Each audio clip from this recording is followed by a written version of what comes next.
Olá pessoal, tudo bem? Aqui quem fala é o professor Bruno Oliveira. Chegamos ao nosso segundo encontro do curso de 500 questões de Direito Constitucional. Essa aula número 2 nós trabalharemos mais 50 questões. Lembrando que cada aula dividida em 10 blocos, né? E nós resolvemos 5 questões em cada um desses blocos. Então vamos ao primeiro bloco da aula número 2, trabalhando as questões 51 a 55. O tema de nossa aula de hoje é sobre a Resolução 21.538 de 2003 e os aspectos sobre alistamento eleitoral presentes no próprio Código Eleitoral e outras resoluções. Tudo bem? Vamos à questão número 51. Se você ainda não adquiriu o curso, lembrando que eu estou disponibilizando sempre o primeiro bloco de cada aula para que você possa ter acesso e ter uma ideia de como é o curso. Se você ainda não adquiriu, é só acessar o site eleitoralcombruno.com.br, tudo bem? Então vamos à questão número 51. Ano 2015, Banca CESP, TRE de Goiás, técnico judiciário, área administrativa.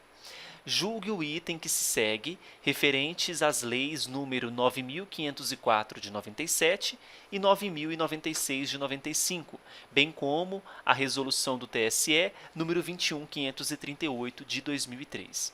O eleitor que, nos termos da legislação eleitoral, seja obrigado a votar e não o faça, estará sujeito a multa, caso não se justifique perante o juiz eleitoral competente até 60 dias após a realização da eleição.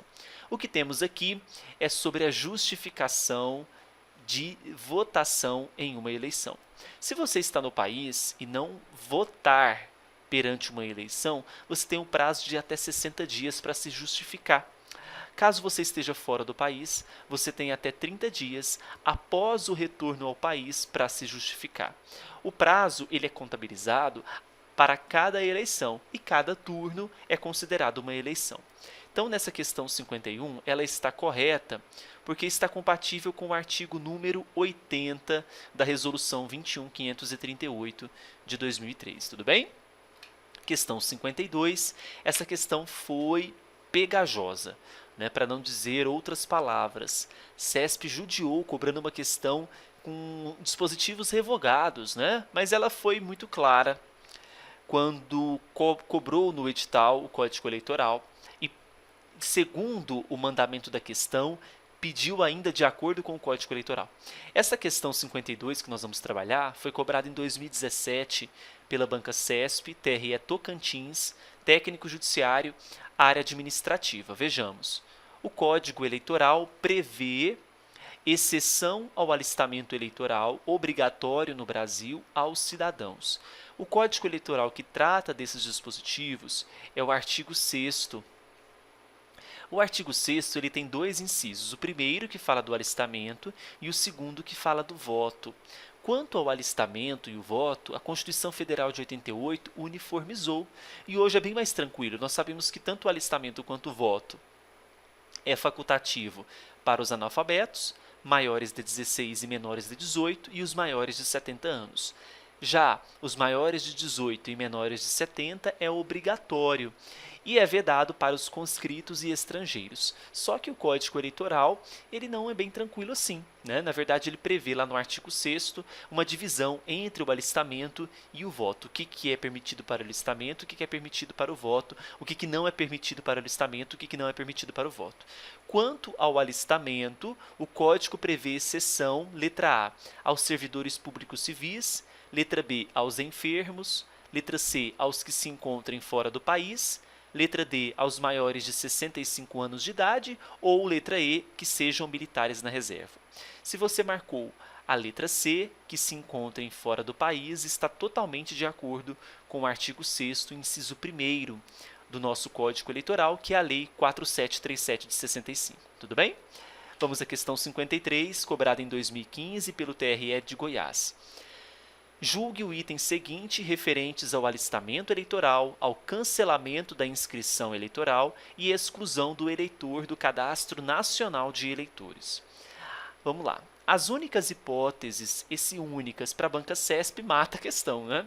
As únicas hipóteses de cancelamento da inscrição e a consequente exclusão do eleitor do Cadastro Nacional são suspensão dos direitos políticos, falecimento do eleitor, pluralidade de inscrições e o fato do eleitor deixar de votar em 3 eleições consecutivas. Como a questão é CESP, sempre esses termos que são excludentes são perigosos, não são? Quando fala as únicas hipóteses, nós já ficamos com o pé atrás.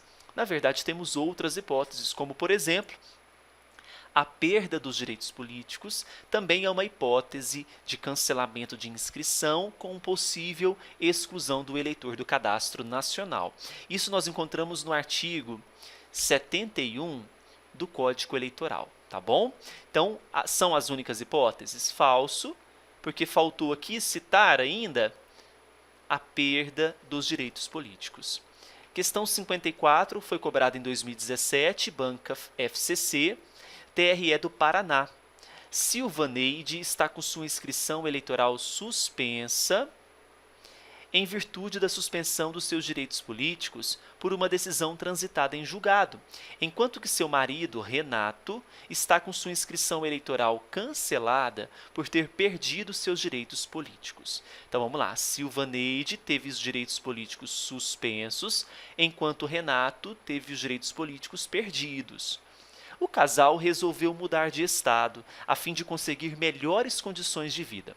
Nesse caso, de acordo com a resolução, a transferência do número de inscrição é, letra A, permitida apenas no caso de Silvaneide, B, permitida tanto no caso de Silvaneide como no de Renato, letra C, vedada, tanto no caso de Silvaneide como no de Renato, letra D, permitida apenas no caso de Renato, e letra E, permitida apenas no caso de Silvaneide, desde que comprove que já não teve sua inscrição cancelada nos últimos anos. Bom, para que haja a transferência do número de inscrição, é importante que sejam obedecidos alguns requisitos, e um desses requisitos é a quitação com a Justiça Eleitoral. Se eles estão com os direitos perdidos e suspensos, eles não estão quites, portanto, é vedada a transferência do número de inscrição.